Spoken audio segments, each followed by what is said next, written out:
Meu nome é Arlindo Souza, tenho 92 anos e sou um feliz luso-brasileiro. Eu nasci no Brasil, mas passei a minha infância, a minha juventude na Rãs, em Portugal. Os meus pais eram da mesma terra, da aldeia de Rãs. Foram para o Brasil e só no Brasil, por coincidência, é que se conheceram. E lá namoraram e se casaram. Eles conseguiram realmente no Brasil arranjar um pé de meia, como se fala na gíria. E depois de terem já um dinheiro considerado, um pouco abastado, eles resolveram vir para Portugal. Foi o que eles pensaram, temos dinheiro, e vieram para Rãs, que era a terra deles. E ali, o meu pai começou a comprar propriedades. Pensava que, comprando terras, tendo terras, que ia ter um bom futuro para ele, para os filhos, e deu tudo errado. O meu pai era um pouco generoso, talvez até um pouco demais, e foi emprestando dinheiro a um amigo, outro amigo, e quando ele precisou de novo de dinheiro, começou a cobrar, mas o pessoal queria até pagar, mas não tinha recursos, não podiam pagar, também não tinha dinheiro, porque aquele emprestou dinheiro também investiram mal. Então criou-se ali uma situação, e ele era um homem generoso, o que é que ele ia fazer? Ele resolveu ir de novo para o Brasil, mas não pôde levar a família, porque a família dele já tinha uma casa própria, estava instalada, e ele então pensou ir de novo para o Brasil e ganhar lá mais dinheiro, que ele tinha o negócio dele, voltar e recomeçar de novo. O meu pai teve-se na obrigação de pedir dinheiro emprestado a um rico, chamado Sr. Abel, para comprar passagem para ir para o Brasil. E fui para o Brasil, mas ele não sabia ler. Ele assinou um documento feito a favor de quem lhe emprestou dinheiro. E foi isso, ele foi para o Brasil, claro, bem intencionado, para ganhar dinheiro, para voltar para o pé da família e para recuperar muita coisa. E aí ele foi assassinado no Brasil e aí começou a desgraça da família.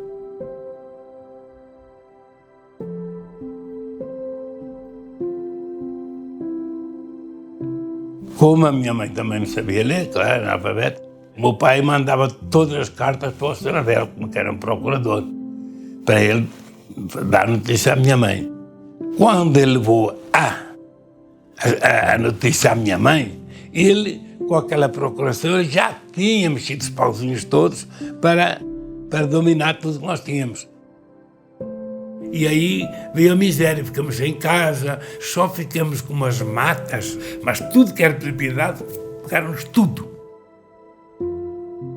Era uma família abastada e passamos a ser uma família miserável, praticamente miserável, pobre. Chegamos a um ponto que tínhamos que pagar aluguel a uma terra que era nossa para sobrevivermos naquele pedaço de terra. Cultivamos um pouquinho de batata, cebola, mas sobrevivemos.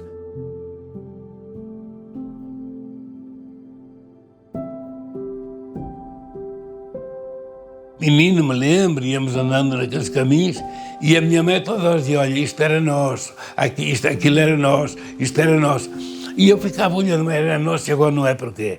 E quer dizer, com o tempo, eu fui-me sentindo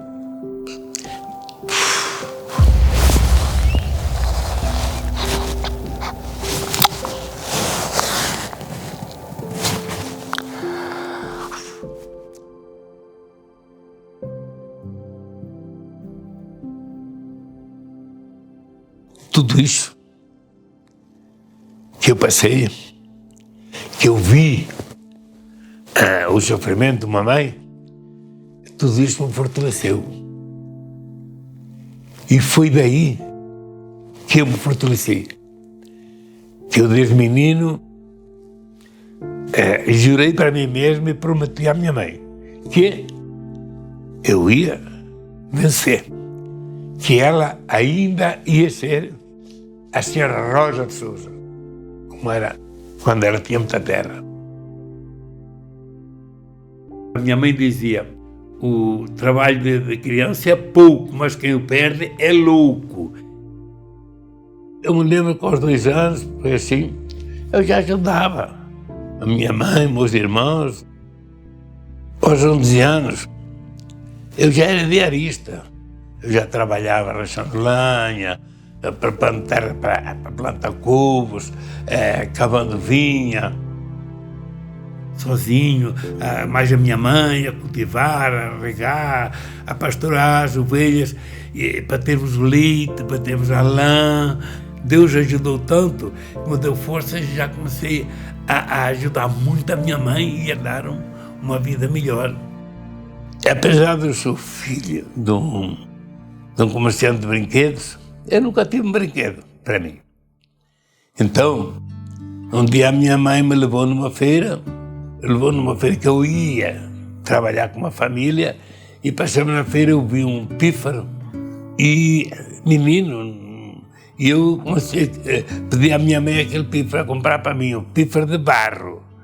E ela, coitadinha, não tinha dinheiro, e ela, com pena, mãe, coitada, os únicos vinténs que ela tinha, que era para comprar algum lanche para voltar, comprou-me o pífaro para me calar. E era com esse pífaro que eu me distraía, tocava, era a minha diversão e o meu companheiro para dormir. Então foi o único brinquedo que eu tive, que a minha mãe comprou, e o único brinquedo que eu conservei até começar a ser rapazinho. E como eu andava nas serras sozinho, sempre com as ovelhas, eu resolvia fazer eu mesmo uma flauta de sabogueiro. Era a minha companhia, era tudo para mim. As minhas ovelhas e a minha flauta que eu mesmo fabriquei. Um dia, eu estava nos meus degraus da casa onde morava, tocando. Era bem rapazinho, tocando. Aí Sr. Abel de Carreirinha, é bom que fique claro que não foi o mesmo Abel que nos roubou as terras. Esse era o Abel de Carreirinha, um mestre da tuna da rança.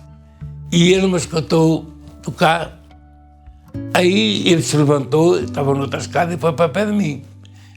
E disse, rapazinho, rapaz, espera aí, toca lá uma música para mim. Foi então naquela hora que ele escutou e me disse, tu queres aparecer lá no ensaio? Na minha casa, à noite, sábado? E aí eu comecei a tocar na Tuna da Rança. A Tuna da Rança era famosa. Pertencer à Tuna da Rança já era status, já era importância. E eu, como rapazinho, para mim aquilo foi um salto para eu me sentir mais gente. E depois de estar lá nos ensaios, passaram uns 15 dias e houve o primeiro, a primeira exibição ao público, comigo. Então naquela hora, naquele dia, eu me senti que estava sendo apresentado à sociedade.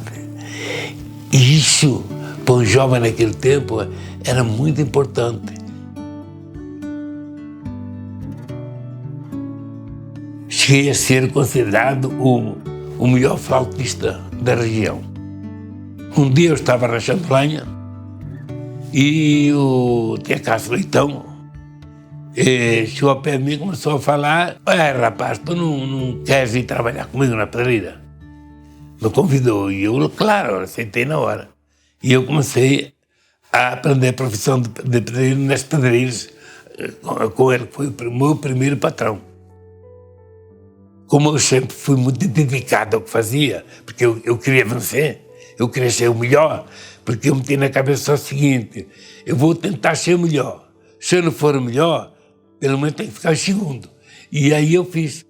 E eu comecei a trabalhar e daí nunca mais larguei as pedras.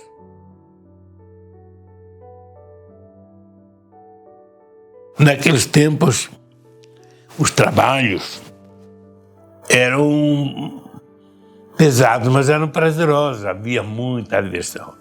Como, por exemplo, nas canadas do milho. a gente ia escanar milho, e no fim das canadas, geralmente davam bagaceira com figos secos. E depois era baile. A gente juntava lá os jovens todos e a gente começava muitas vezes o namoro nesses bailinhos. Eu conheci a Maria Augusta num desses bailinhos. E ela morava em Douro Calvo e eu morava na Rança. Era difícil encontrar para falar. Então eu mesmo, sendo analfabeto praticamente, eu tentava fazer um bilhetinho. E eu encontrei uma maneira de poder ela ler os meus bilhetes. E assim foi. Aí eu ia de noite, entregava, botava o bilhete no buraco. Eu disse mais ou menos, e ela um dia ficou numa varanda virada para os fundos, olhando e viu onde eu botava a carta. E ia embora. Ela de noite ia lá ver, ia lá tirar a carta e deixava lá outra. O nosso correio era um buraco na parede.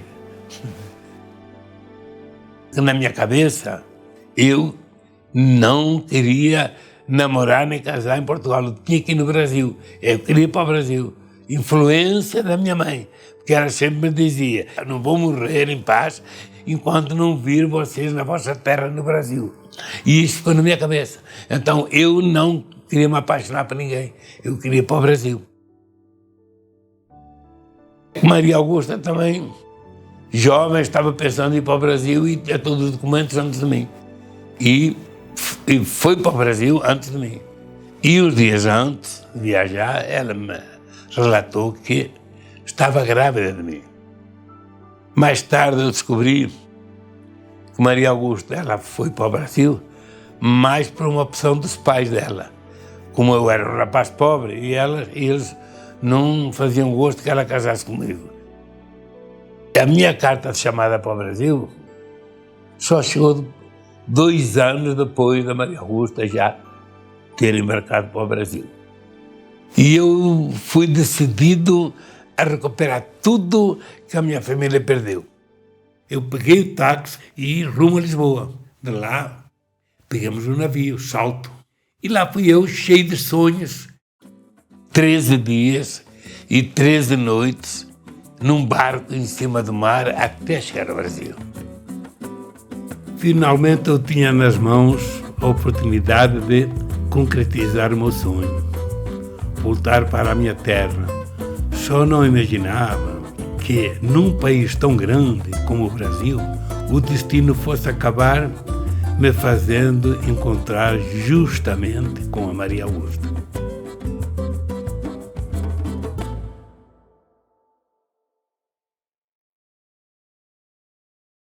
Já no Brasil,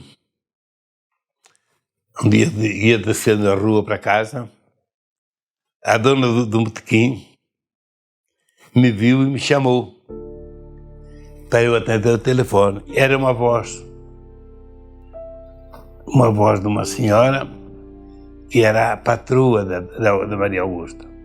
E, olha, fala com a Augusta, Maria Augusta, que ela está aqui. Aí ela falou comigo chorando. Aí conversamos. Foi depois de eu estar já no Brasil, quase há 1 ano, sei lá, é que a primeira vez que eu falei com ela. Aí nos encontramos. Aí pegamos o bonde, que naquele tempo ainda tinha bonde, e andamos no bonde conversando. E viemos até Olaria, onde eu morava. Aí chegou a hora dela ir embora. Aí a minha irmã veio, disse: não, tu não vais embora, tu vais ficar aí. Deixa de ser boba, fica aí já com o meu irmão. Não vai, não, fica aí. Foi o que ela quis escutar, claro, aí ela ficou.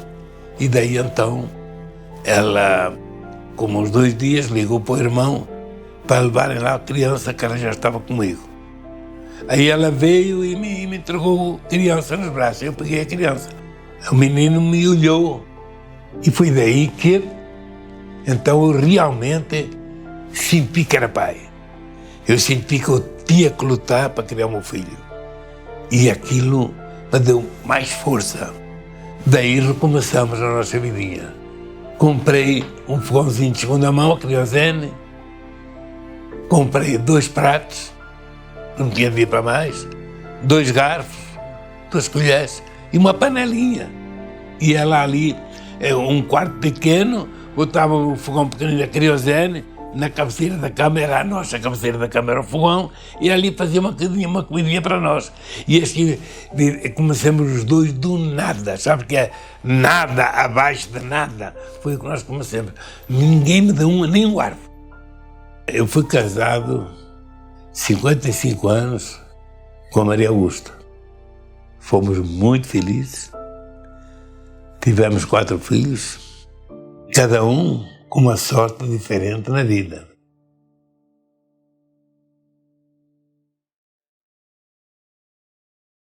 Eu, nos negócios, sempre fui um investidor nato. E assim eu fui crescendo. Comecei comprando uma bicicleta, depois comprando motocicleta, depois compramos uma caminhonete, uma Chevrolet, e depois compramos um terreno, depois eu mais o meu irmão montamos um depósito de pedras e legalizamos, e aí compramos o primeiro caminhão de pedra de material direto da fonte, e aí começamos a sentir o gosto do nosso trabalho. E aí a gente começou, aos poucos, galgando o caminho do sucesso. Para mim, os melhores negócios são os mais difíceis. São aqueles que poucos arriscam a fazê-lo. Então, para mim, estes são os que mais me entusiasmam. Porque eu sempre pensei assim, não é qualquer um que pega aquele negócio, porque ele é difícil. Mas quem o conseguir vai estar bem, porque tem poucos concorrentes. E era neste prisma que eu me segurava e que me dava forças. Numa cidade chamada Felixlândia, eu cheguei lá, vi que ali havia futuro e tinha pedreiras que eram difíceis, mas poucos conseguiam, mas se eu conseguisse, eu ia dominar o mercado, e eu, com a minha astúcia e com a minha coragem, eu consegui botar os postes de madeira e a trazer o telefone. Comprei 2.000 metros de cabo de telefone e puxei o telefone da cidade até a minha empresa. O telefone é que me ajudou a divulgar a minha empresa. Comecei a fazer camisetas, espalhava a camiseta para todos os motoristas. Eu viajava de Felixlândia para o Rio e levava na mala umas 50 camisetas e chapeuzinhos. Eu via um caminhoneiro carregando pedra, eu mandava ele parar e dava-lhe 2 camisetas, uma para ele e outra para a mulher dele, ou para a namorada. Para a cidade deles, e ele passava caminhão ali, que levava pedra para 400, 500, 1.000 quilómetros de distância, uma dizer muito grande. E eu, através deles, comecei a espalhar o nome da minha empresa pelo Brasil todo. Felixlândia é uma história de persistência, é uma história que vale a pena contar. Porque nós tínhamos lá existia uma pedra que tinha pedra de vinho. Era a única que tinha por ali e até no Brasil. E tornou-se difícil ter aquela pedra. E eu cismei que tinha que ter aquela pedra. Estive 5 anos investindo naquela pedra, 5 anos gastando. Os próprios meus empregados que estavam lá trabalhando, chegava sábado, traziam tudo no caminhão e me diziam: Sarlino, não vamos para lá mais, o senhor vai quebrar, o senhor vai à falência. Aquilo lá não tem jeito. Aí eu ficava quieto pensando. Passavam uns 15 dias, eu arranjava outra equipe e ia para lá de novo. E fiquei assim, atimando 5 anos, até que aconteceu um milagre. O meu filho já estava no Rio e apareceu lá uma grande obra que a arquiteta, não sei como, ela conseguiu uma amostra daquela pedra. Não existia, era única no Brasil. E ela cismou que queria aquela pedra num grande investimento da TV Globo. E o meu filho também chegou a dar orçamento para lá. E levavam a amostra de outras pedras ardósias, preta, cinza, e ela queria aquela. O meu filho me ligou: pai, está acontecendo assim, assim, assim. Tentei convencer a arquiteta que era difícil, e ela bateu o pé que era essa pedra. Como é que eu faço? Disse: olha, eu estou recebendo muitos telefonemas daí do Rio, das empresas, mas eu vou conseguir a pedra. Eu nem dormi de noite. Mas Deus é tão generoso, eu um dia cheguei na pedreira e falei, um empregado que eu tenho lá, o Zé Maria, vem cá. E aí, é difícil, então faz o seguinte, deu-me um negócio na cabeça e disse, traz a máquina para aqui para cima. Começa aqui. Mas começa aí. Do nada ele começou lá, passou uns 15 dias, a menina começou a cheio de pedra.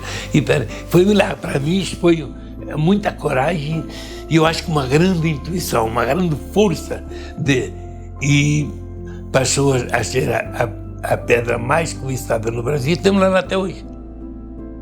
A Ardósia Vinho foi o ponto-chave da nossa empresa. Foi a pedra que ficou famosa, até internacionalmente. Consegui muita credibilidade às minhas empresas, também graças à equipe de meus funcionários, muito dedicados e amigos, e eles muita responsabilidade. E também, por que não dizer, graças ao meu filho Armando, porque ele de jovem acreditou também na capacidade da empresa e no pai, e ele me surpreendeu. O maior investimento que eu fiz na minha vida, o melhor negócio que eu fiz na minha vida, foi investir na capacidade do meu filho. E graças a isso que ele hoje domina o mundo. Aí já não é nem ele mais. É ele e os meus netos, os filhos deles, seguem a mesma teoria, seguem o mesmo raciocínio, seguem a mesma ideologia que eu implantei nas empresas, uma ideologia própria minha e é hoje o forte das nossas empresas. Uma empresa, para ser grande, forte, tem que ser um bom quadro de funcionários. E esse quadro de funcionários, eles só se adquire, só se consegue, se forem respeitados, se forem valorizados. Eu sempre prezei muito a amizade dos meus clientes e dos meus funcionários, porque eu sabia que, sem conquistar essa credibilidade, essa amizade, eu não ia conseguir nada. E eu tive clientes muito amigos, funcionários muito amigos, e eu fazia com muita facilidade amizade.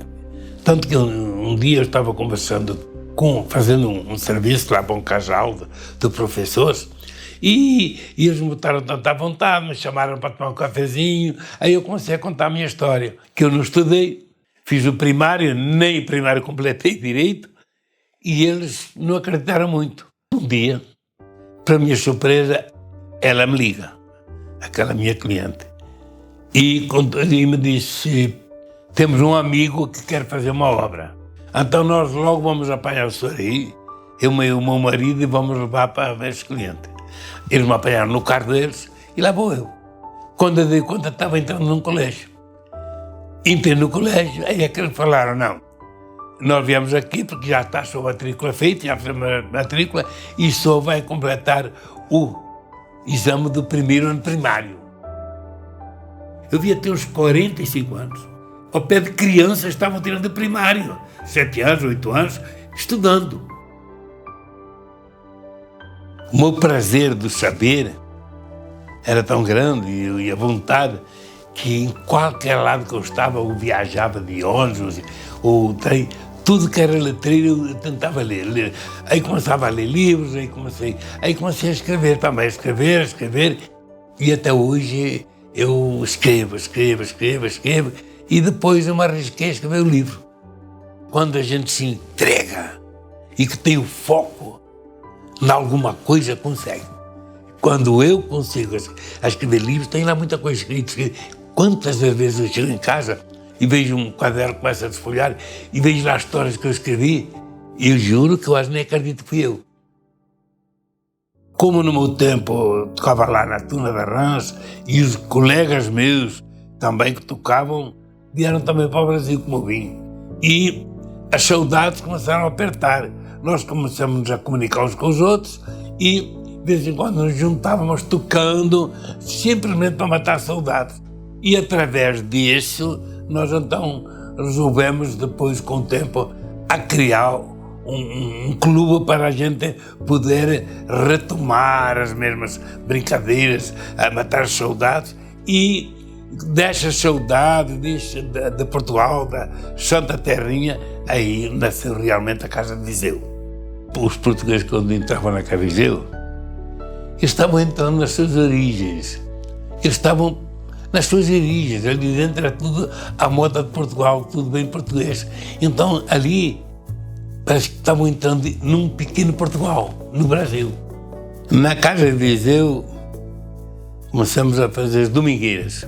Se juntava sempre muito português, naquele tempo tinha muito comerciante português, então a casa ficava cheia daqueles portugueses. E os pequenos portugueses levavam uma garrafa de vinho, levavam um bolo, levavam isto, aquilo, aquelas senhoras, para leiloar. E estes leilões, na verdade, se tornaram uma das atrações principais.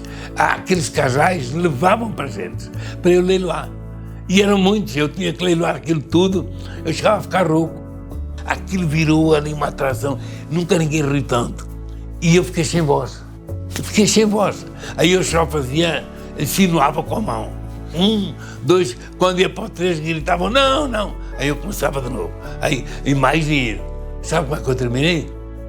Porque as meninas sentaram todas no chão e falaram assim para mim, com o dedo, não vamos apanhar mais dinheiro, não vamos. Aí eu tive que encerrar. Aquilo ficou famoso. Nunca mais fiz nenhum, nunca fiquei sem voz, cara. Não me queriam deixar acabar o leilão.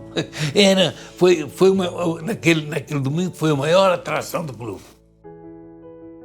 Para mim, o importante, o que vale mesmo, é a nossa simpatia. Para mim, o que vale é o espírito alegre. E outra coisa, eu sou Arlindo. O meu corpo é o corpo do Arlindo, mas não é o Arlindo. O Arlindo não é o corpo, o Arlindo sou eu. E eu tenho que cuidar do corpo do Arlindo.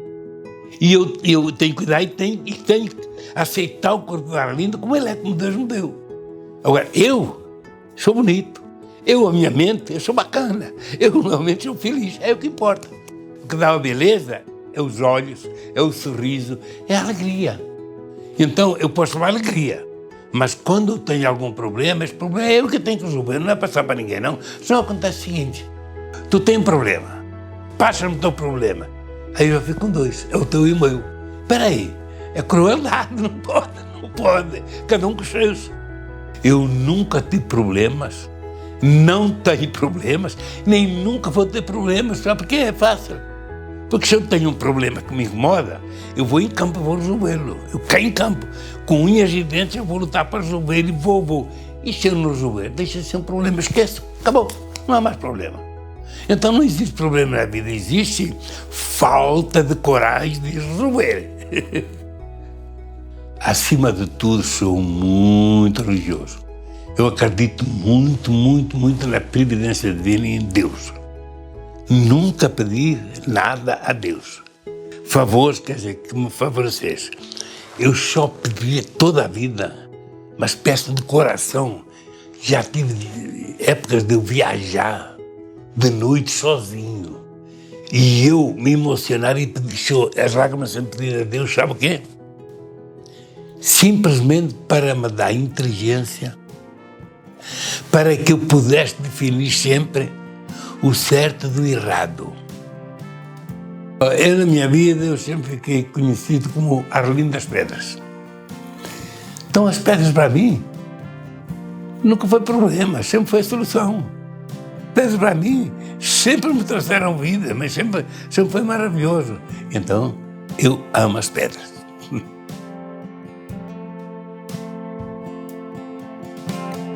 Tenho a maturidade de quem já viveu muitos anos e a vitalidade de quem acabou de chegar.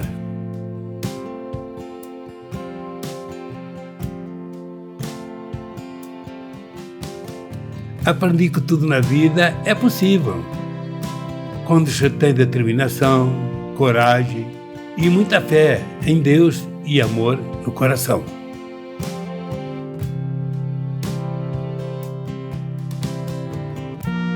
Já conversei bastante com Deus e combinamos que até aos 120 anos eu vou viver por aqui. Não estou falando de durar, sim, porque durar é uma coisa e viver é muito diferente. Eu gosto de viver. Viver é uma bênção. Valorizar a vida é a nossa obrigação. Mas, meu Deus, é tão bom viver. Todo mundo há um dia, todo mundo chora. Um dia a gente chega, o outro vai embora.